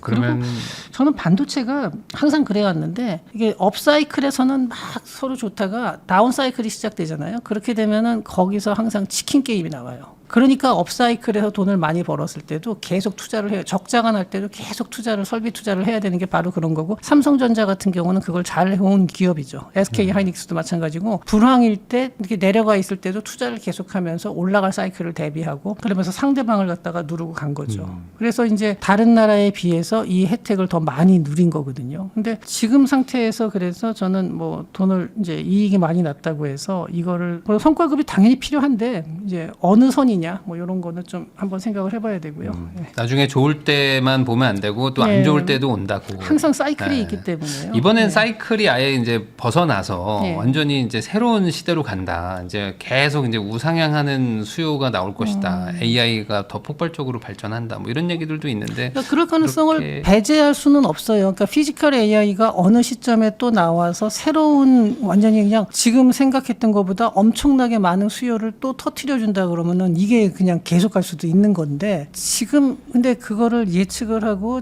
그쪽 업계의 전문가들이 그런 거를 다 고려를 해서 낸 분석이거든요. 그러다 보니까 이게 어떻게 될지 모르겠습니다. 근데 의외로 또 뭐 피지컬 AI가 더 생각보다 더 빨리 다가와서 현장에 더 빨리 들어가면서 엄청난 네. 양이 더 갑자기 예상치 못한 수요가 발생한다 사이클이 그러면은 계속 올라갈 얹어지는 수도, 거죠? 그건 그럴 수도 있습니다. 근데 저는 그럴 가능성도 뭐 배제하지는 않지만 그렇게 거기에 너무 많은 걸 기대하는 것도 위험한 거죠. 조현승 박사님하고 이야기 나누고 있는데요. 요즘에 이제 그 뭐 비트코인도 조금 반등을 하고 있고, 네. 그리고 이제 금은 뭐 좀 빠지고 나서 좀 약간 네. 횡보 뭐 정도인데, 워낙 주식이 좋아서 다들 거기에 관심들이 없으세요. 네. 그렇지만 사실 이제 항상 큰 돈 벌고 또 이제 큰 부자 되신 분들 보면은 이제 안 좋을 때 사가지고 남들 좋다고 할 때까지 쭉 들고 가서 마지막에 팔고 나오시고 하는데 그렇게 생각하면은 지금 뭐 비트코인이라든지 금이라든지 이런 것들도 한번 볼만은 한 것 같은데 금에 대해서 어떤 전망 이런 것들은 이제 좀 가격은 빠졌지만 여전히 좀 좋다고 봐야 되나요? 그렇죠. 예, 금이 요즘에 빠진 이유를 보시면은요, 이게 두 가지인데 하나는 금리 인하 가능성이 사라지고 네. 금리 인상 가능성이 지금 대두되고 있죠. 금리 인상은 금의 악재죠. 그렇죠. 예. 네. 그게 이제 하나가 있고 또 하나는 이제 전쟁이 터지면서 예비비가 많이 필요했어요. 그럴 때 작년에 워낙에 기록적인 상승을 했던 금을 팔고서 미국 국채를 사는 수요가 많았죠. 그래서 전쟁이 터진 직후에 달러 인덱스가 많이 올라갔잖아요. 네. 그 이유가 뭐냐면은 그러니까 금값이 작년에 뭐 하도 많이 뛰니까 요거를 조금 팔고 그다음에 좀 내려갔다 그래서 팔아도 이전에 샀던 사람 입장에서는 에이 요 정도면 팔아도 돼 이렇게 되는 거죠. 손절이 아니라 익절이니까 그렇게 하면서 예비비로 이제 샀고요. 아 거기다 하나 이거 또 있네요. 두바이에 금 거래소가 있거든요. 굉장히 네. 큰 거래소인데 지금 폐쇄됐어요. 전쟁 때문에. 그러다 보니까 금을 살려는 사람들도 일단 멈춘 거예요. 네. 그러니까 아까 매도한 세력은 있고 살려는 사람은 없고 이러다 보니까 이제 이렇게 내려가는 건데 이건 단기적인 겁니다. 단기적인 거고. 그럼 이게 전쟁 네. 종료와 함께 금도 조금 뭐 호재가 있을 수 약간은 있나요? 올라갈 수가 있고요. 근데 단기적으로는 저는 그래도 많이 안 올라가고 횡보할 거라고 봅니다. 일단은 한번 왜냐하면 작년에 너무 많이 올라가지고요. 네. 거기에 대한 상승 피로감 이런 것들이 있죠. 그런데 일단은 저는 금을 장기적으로는 다시 이제 그 신고가를 뚫고 올라갈 거라고 보는 네. 이유가 그러니까 장기적이라는 건 저는 5년에서 10년 봅니다. 그런데 이게 앞으로 상승률이 굉장히 높을 거라고 저는 보고 있어요. 근데 네. 그 가장 큰 이유가 뭐냐면은 법정 화폐의 가치가 계속 떨어지고 있어요. 전 세계 모두가 인플레이션이 굉장히 심하고 그다음에 이 흐름이 꺾일 가능성이 별로 없어요. 제가 미국의 사례를 가지고 항상 얘기를 하는데 다른 나라도 거의 패턴이 비슷합니다. 미국이 1980년에 GDP 대비 부채 비율이 30% 정도였어요. 네. 근데 이게 2000년대 됐을 때 60%. 그리고 2008년도에 금융위기가 벌어지면서 100%를 넘어갔고요. 코로나 때 120%를 넘겼습니다. 근데 이 미국만 그러냐? 아니에요. 유럽의 대부분의 나라들도 다 비슷해요. 그리고 이런 식으로 부채가 굉장히 높아졌다. 그 얘기는 뭐냐면요. 통화량이 그만큼 많이 풀렸다는 거죠. 고삐 풀린 것처럼 지금 통화량이 풀리는데 이게 그럼 멈출 수 있느냐? 이거를 멈추려 그러면은 긴축을 해야 되거든요. 네. 근데 지금 전 세계 어디에도 긴축의 가능성은 없어 보입니다. 미국 같은 경우 공화당이 되면 감세를 하죠. 민주당이 되면 복지 지출을 늘립니다. 유럽에서도 보면은 요새 정당 간에 팽팽하게 갈려가지고 두 개나 세 개 정도가 서로 팽팽하게 갈려 있잖아요. 그러면은 이렇게 되면 서로 포퓰리즘 경쟁으로 가는 거죠. 네. 전 세계적인 흐름이에요. 그러다 보니까 긴축이 쉽지가 않은 상태에서 통화량의 증발은 지속될 걸로 보고 있고요. 이렇게 된다 그러면은 법정화폐, 전 세계 모든 법정화폐가 다 같이 하락하는 거죠. 그럼 희소성이 있는 현물 자원으로 들어가는 거거든요. 결국 네. 거기서 중심이 되는 거는 금일 수밖에 없죠. 금과 은. 그러니까 금과 은이 진정한 돈이다. 뭐 이런 네. 개념으로. 근데 저는 금과 은뿐만 아니라 다른 광물들 있죠. 구리, 그 뭐, 니켈, 실물, 리튬 뭐 이런 것들 어떤 다 자산. 오르는데 근데 그렇다고 구리를 집에 쌓아둘 수는 없고 물론 네. 구리 ETF를 할 수 있지만 구리 ETF를 개인들이 사는 경우는 거의 없잖아요.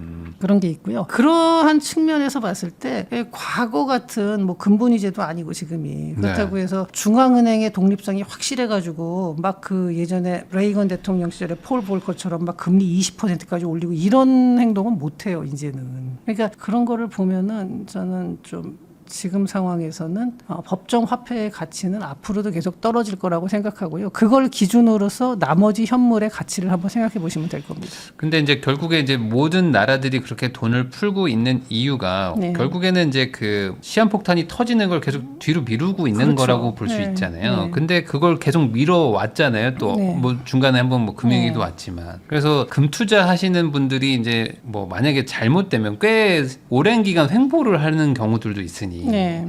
그러면은 이게 안 터지면 어떻게 되는 거지? 오히려 그러니까 경제 위기 같은 게 와야지 금은 이제 빛을 발하는 걸까? 이게 그런 건가요? 꼭 그렇진 않아요. 금이 사실 작년에도 뭐 경제 위기가 온 건 아니었잖아요. 네. 근데 뭐 국제 정세가 물론 불안정해진 건 있지만 그렇다고 해서 당장 전쟁이 크게 터진 게 아니었는데도 불구하고 올랐거든요. 그런 식으로 언제 어느 시점에 오를지는 모릅니다만 지금 현재 같이 이렇게 법정화폐의 가치가 떨어지고 국제적인 불안정성은 높아지고 그리고 이런 게 있어요. 그러니까 과거에는 달러라는 게 한 70년대, 80년대 이럴 때만 해도 달러라는 게 뭐 미국 경제와 상관없이 전 세계의 기축 통화로서의 역할을 충실히 했거든요. 네. 그 뭐 아주 이제 오래전에 뭐 20세기 초반 같은 경우엔 19세기 막 이럴 때는 파운드와 영국의 그 스털링이죠. 이제 이쪽으로 해서 이게 그 유럽의 경제를 갖다가 유지시켜주는 하나의 힘이었고 뭐 이렇게 물론 일시적인 변동은 있고 이렇지만 이런 게 있었는데 이제는 좀 그게 무너지는 상황이 아닌가. 그러니까 물론 여전히 이제 법정 화폐 간에서 보면 달러에 대한 신뢰도가 가장 높죠. 이번에도 이제 이란 전쟁 터지자마자 달러 인덱스 올라가는 거 보면 그래도 법정 화폐끼리 비교할 때는 여전히 달러의 비중은 높지만 미국 정부도 이제는 더 이상 법정 화폐 자체만 가지고서 달러 경제권을 유지하려고 하지는 않는 것 같아요. 그리고 전 세계의 경제를 다 고려한 미국의 그 통화 정책 이렇게는 안 간다는 거죠. 네. 다른 나라는 니들이 알아서 해 이런 거죠. 미국이. 그러니까 세계 경제를 끌고 나갈 기축 통화가 자꾸 이제 우리는 그 역할 하기 싫은데 하면서 서서히 빠져나가는 중이에요. 아직까지는 물론 달러의 영향력이 절대적이지만 이렇게 되면은 나중에 가서는 금의 중요도가 더 커지는 거예요. 그 킨들버그라는 경제학자가 있는데 이 킨들버그의 함정이라는 게 있어요. 네. 그게 뭐냐면은 세계 경제의 어떤 중심이 되는 기축 통화, 이 기축 통화국의 힘이 약화될 때 큰 그 경제적인 혼돈이 발생한다. 대공황도 그래서 발생했다. 그러면서 대공황 시기를 이분은 뭐라고 표현했냐면은 런던은 이미 아니었고 뉴욕은 아직 아니었다. 중심을 잡아줄 나라가 없었다는 거예요. 네, 그런 게 네. 터졌을 때. 네. 그러니까 지금 상황에 아직까지는 그 상황까지는 안 온 것 같아요. 저는 아직은 달러가 잡고 있다고 보는데 지금 미국이 그걸 갖다가 법정 화폐 그 기준으로 봤을 때는 슬슬 이제 그런 식으로 남의 나라 신경 쓰기 싫어. 약간 이런 분위기가 되고 가고 있는 거예요. 네. 그러니까 이렇게 된다 그러면은 경제의 불안정성이 커지고 이럴 때 역시 내 자산을 확실하게 지켜줄 수 있는 거는 그 오프라인 세상에서는 금인 거죠. 그 기축 통화가 어쨌든 간에 이제 강력하고 확실할 때는 금 투자는 뭐 이제 뭐 이자 같은 게 발생하지 않으니 이제 뭐 국채, 미국채 같은 것들을 사는 게 더 낫다. 뭐 이렇게 하면서 이제 미국채로 좀 갔었던 것도 있었는데 이제는 미국을 못 믿겠다 해가지고 국채 팔고 금을 뭐 중앙은행들이 산다. 사실 그것도 이제 탈달러 동맹 그러면서 네. 뭐 브릭스 중심으로 특히 중국을 중심으로 해서 이 방향은 국채를, 계속 가는 건가요? 예, 그렇게 가고 있어요. 근데 네. 중국에서 실제로 사우디에서 석유를 위안화로 사온 적이 있거든요. 네. 근데 처음에 사우디에서 거절했대요. 위안화로는 석유를 못 판다. 그랬더니 중국에서 그러면은 우리가 석유 사간 것만큼은 위안화를 가져오면 금으로 바꿔주겠다. 네. 일종의 금태환을 한 거예요. 금본이제 네. 비슷하게 부분적인 금태환을 해준 거죠. 그렇게 해가지고 사온 사례가 있어요. 이거는 뭐냐면은 지금 현재 경제 구조로 봤을 때 완전한 금본이제라는 건 불가능합니다. 금태환은. 근데 그래도 금을 많이 보유하면 보유할수록 탈달러 동맹에서 자신의 화폐의 가치가 올라가는 것만큼은 분명하죠. 네. 그러니까 탈달러 동맹 그래가지고 이쪽도 비중이 크네 어쩌네 하는데 그래서 거기 기축통화 뭔데 그럼 없잖아요. 없죠. 예, 위안화로 하겠냐, 루블화로 하겠냐, 뭐 레알화로 하겠냐, 뭐 이거 안 돼요. 그러니까 거기서는 그러니까 결국 금이라는 게 굉장히 중요한 가치가 있는 자산이 되는 거예요. 그래서 금을 많이 샀다고들 하는데 그럼에도 불구하고 전쟁이 터졌을 때 아직까지는 달러의 이 그 지위가 아직까지는 그래도 높구나라는 건 알 수가 있었어요. 그리고 금으로다가 그렇게 많이 모은다 하더라도 그거는 보조적으로 이제 자기네 화폐의 가치를 높여주는 거지 이게 완전히 기축 통화로서 역할을 할 정도까지는 아무리 많이 사도 안 된다라는 걸 알 수 있어요. 경제 규모가 너무 크기 때문에 네. 그거는 어렵다라는 건 알 수는 있죠. 하지만 어쨌든 그럼에도 불구하고 각 국가별로 금을 사 모으려는 그러한 그 수요는 앞으로 또 계속 증가하긴 할 겁니다. 네. 그래서 어떤 분들은 이제 금 투자 얘기하실 때 이제 글로벌 통화량의 어떤 증가 대비 금 가격의 어떤 총액이 작기 때문에 이게 네. 곧 한 방에 딱 올라가면서 그 금값이 뭐 폭주할 것이다, 뭐 5배, 10배 간다 이런 얘기들을 하시는 분들도 그럴 있어요. 가능성도 배제하기는 어렵지만 저는 그렇게까지 금값이 폭등할 가능성보다는 그냥 완만한 상승세 내지는 한 번 이렇게 올라갔다가 또 횡보했다가 약간 이런 식으로 갈 가능성이 높다고 봐요. CPM 그룹이라는 데가 있어요. 거기가 뭐냐면은 광물들하고 뭐 여러 가지 그러니까 뭐 금, 은, 뭐 구리 뭐 네. 이런 것들에 대해서 가격을 갖다가 전문적으로 조사하는 기관인데 그쪽에서 나온 리포트를 봤는데 올해 한 8월까지는 금하고 은 가격이 횡보할 거로 보고 있더라고요. 근데 그렇게 하는 뭐 근본적인 원인에 대해서는 대충 얼버무려요. 보니까. 네. 왜 그런지는 그냥 그 사람들이 자체적으로 그렇게 감으로 보나 봐요. 근데 아마 내부적으로는 뭔가 있겠죠. 정말로 아주 그 유료 회원이나 뭐 이런 그 VIP한테 보내는 거는 뭐 따로 있겠지만 저는 거기까지는 못 봤고. 근데 그러면서 그 이후에 하반기에 한번 빠르게 올라가서 내년까지는 아마 작년 최고치는 넘어설 거다라고 예상을 하고 있더라고요.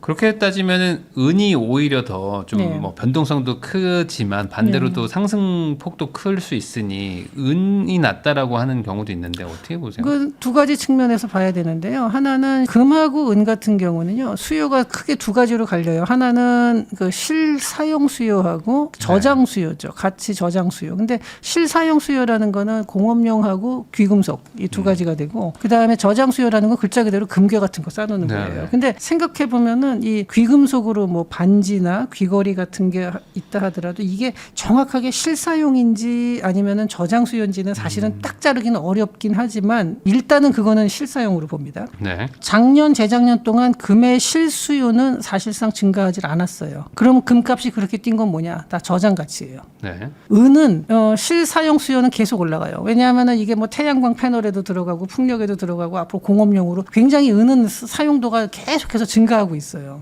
근데 그럼에도 불구하고 가격 상승폭은 사실은 금보다 못했었거든요. 그동안 뭐 부분적으로 일시적으로는 더 높았던 적도 있지만 네. 그 얘기는 뭐냐면은 은에 대한 수요가 늘어나기 때문에 가격이 더 뛸 거다. 이건 아니라는 거예요.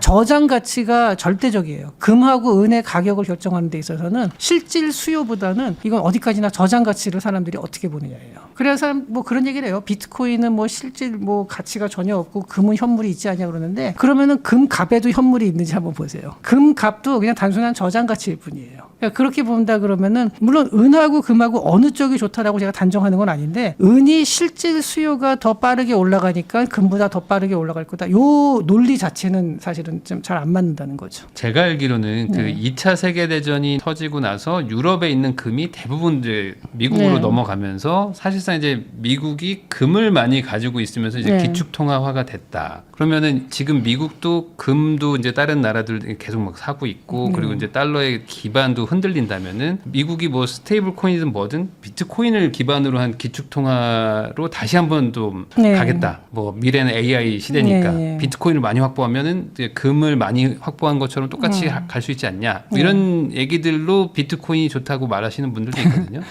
약간은 음모론적인 얘기지만 상당히 일리 있는 얘기입니다. 근데 일단은 미국이 2차 대전 이후에 기축통화가 된 거는 여러 가지 이유가 있는데 사실은 그때 유로 달러라 그래가지고 그러니까 유럽에 풀려 있는 달러인데 이게 뭐냐면은 마샬 플랜으로 달러가 엄청나게 풀렸어요. 그리고 미국의 경제가 다른 나라보다 워낙 월등했기 때문에 그걸 믿을 만한 나라다 했기 때문에 기축통화가 된 거죠. 그 이후에 뭐 페트로 달러 뭐 얘기를 하고 미국이 그렇게 달러가 힘이 세진 게 페트로 달러 때문이다 뭐 이렇게 얘기를 하시는 분들도 있는데 완전히 틀린 얘기는 아니지만 그럼 페트로 달러가 될 때까지 그러면은 왜 페트로 그럼 루블은 안 되고 페트로 파운드는 안 됐겠어요. 그만한 그 할 만한 그 힘을 그동안 비추고 네. 했기 때문에 가능했던 거죠. 근데 이게 될 거고 그다음에 마샬 플랜을 통해서 달러가 전 세계에 충분한 유동량을 공급을 했었고요. 그런데 지금 현재 이제 법정 화폐는 사실은 자꾸 찍어내면서 미국도 부채가 늘어나는 게 굉장히 고민스러운 일이거든요. 그러다 보니까 미국 국채를 수요를 해줄 수 있는 게 스테이블 코인이죠. 네. 그리고 스테이블 코인 발행량이 계속 늘어나게 되면은 그리고 디지털 세상에서의 거래는 어차피 비트코인이나 뭐 다른 가상화폐 가지고는 거래를 못 해요. 왜냐하면은 가격 변동이 있기 때문에. 네. 결국 스테이블 코인을 사서 스테이블 코인으로다가 거래를 하거든요. 상대방하고 거래할 때. 그러면은 이 디지털 시장에서의 거래 물론 이제 처음에는 금융 쪽에서 먼저 시작을 할 거고요. 그다음에 금융에서 계속 다양한 파생 상품을 만들어 나갈 겁니다. RWA 그래가지고 리얼 월드 에셋 뭐 부동산이나 그림이나 뭐 이런 실물 자산을 토큰화하는 뭐 이런 것들도 나올 거고 이러면서 계속해서 디지털 세상에서의 이 화폐 거래가 계속 늘어나는데 그러면 주로 거래는 물론 스테이블 코인으로 하지만 그 스테이블 코인으로 할 때 그러면은 가장 기준이 되는 기준점이 뭐가 되느냐 하면은 결국은 비트코인이 되는 거예요. 네. 이 시장 자체가 커지면 커질수록 비트코인의 이 가격이 계속 올라갈 거고요. 그다음에 스테이블 코인의 발행량이 늘어나면 늘어날수록 미국 국채에 대한 수요가 늘어나면은 미국 국채 이자가 떨어지겠죠. 그러니까 미국에서 지금 원하는 거는 바로 이 시나리오거든요. 그러니까 지니어스 법에서도 그 스테이블 코인은 반드시 미국 국채하고 연동을 해야 된다 그랬잖아요. 네.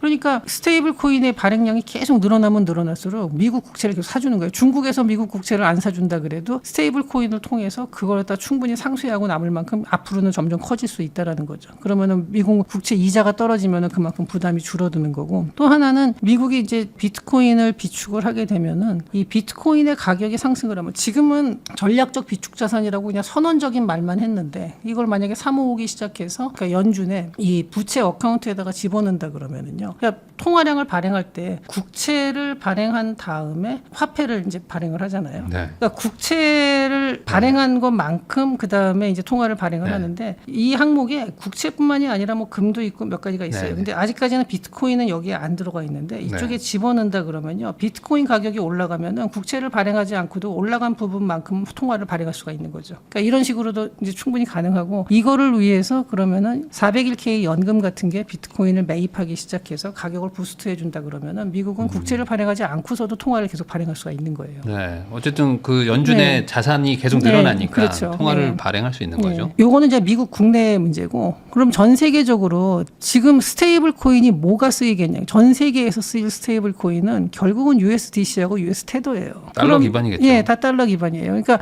오프라인 상에서 미국이 손을 조금씩 띈다고 하더라도 다른 나라 신경 안 쓰고 니들끼리 알아서 해 막 이런다 하더라도 디지털 세상에서는 그런 거 저런 거 필요 없이 전부 다 달러 기반이 되는 거예요.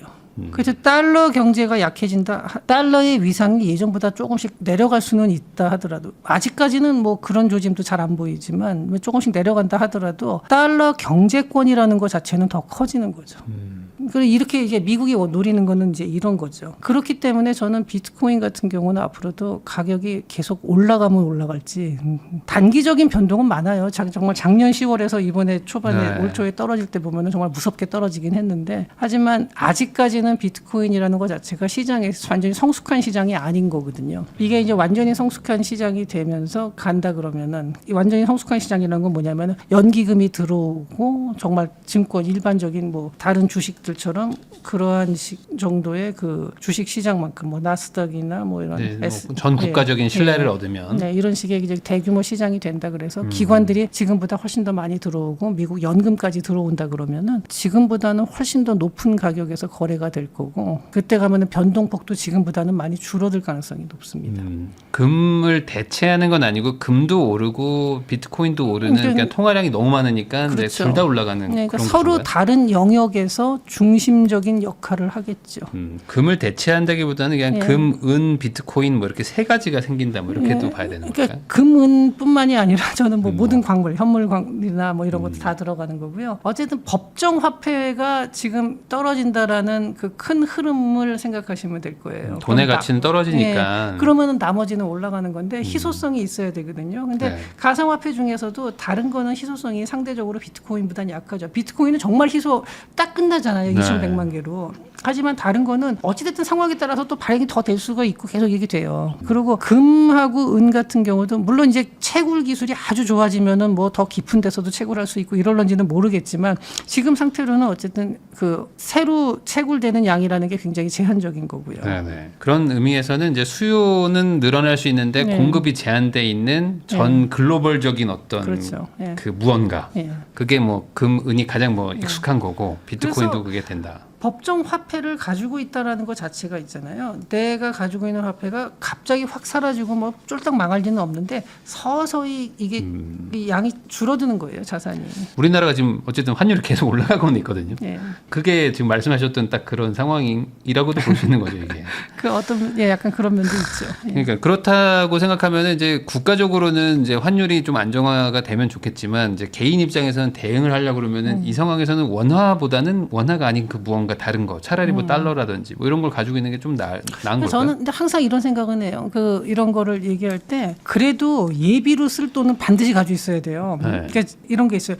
내가 한 달, 두 달 쓸 돈은 있고 나머지 가지고 투자한다. 그랬는데 나머지 투자했는데 두 달 동안 손해 나잖아요. 그럼 손절해야 돼요. 그러니까 그러지는 말고 자기가 쓸 돈 있잖아요. 이 돈을 빼지 않고서도 내가 계속 들어온 캐시플로우가 있으면 상관없는데 항상 투자는 여유돈으로 해야 되고 분산해야 돼요. 요즘 같이 이렇게 변동이 심한 시기에는 어느 한쪽으로 몰아넣으면 안 되고 저는 반드시 다 분산을 하라고 말씀을 드리고 그다음에 원화도 그래도 어느 정도는 가지고 있어야지 예비비는 항상 가지고 있어야 된다.